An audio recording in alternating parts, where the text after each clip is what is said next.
Hello everyone. So in this video we'll see what is model free control. Okay. So model free control in reinforcement learning, it refers to approaches where the agent learns to make decision and it improves its policy. Okay, what does it do? The agent will learn to make any decision and it will improve its policy. Now let's take an example. Now you consider teaching a robot. Okay, you're teaching a robot to navigate a maze.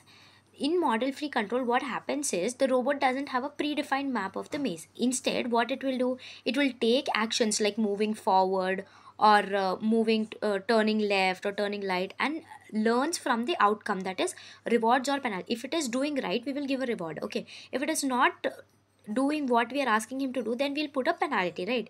It will receive. So over time this robot figures out the best actions to take in different situation without explicitly, okay, understanding.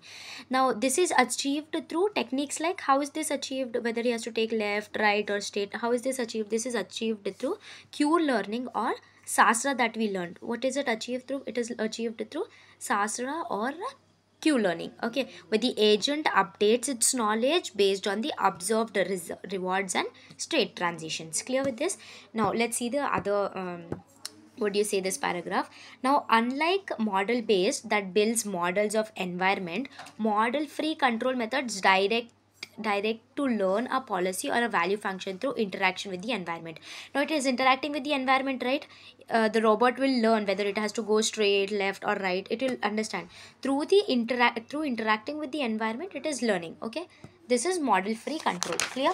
Now there are two types of model free control. First one is just like I told, Q learning. Second one is policy gradient method. What happens here is, now this method clearly focuses on learning the Q function, which represents cumulative reward for taking an action. What does this do? It focuses on only learning. It doesn't teach. Okay, it only focuses on learning the Q function, which represents cumulative reward. If it is doing right, it will give a reward. If it is not doing a if it is not doing right, then it will get a penalty for taking an action. Clear? Next one is policy gradient method. What happens here? These methods adjust the parameters of the policy to increase the likelihood of actions that lead to higher rewards. So whichever is getting higher reward, this will try to increase that likelihood of actions.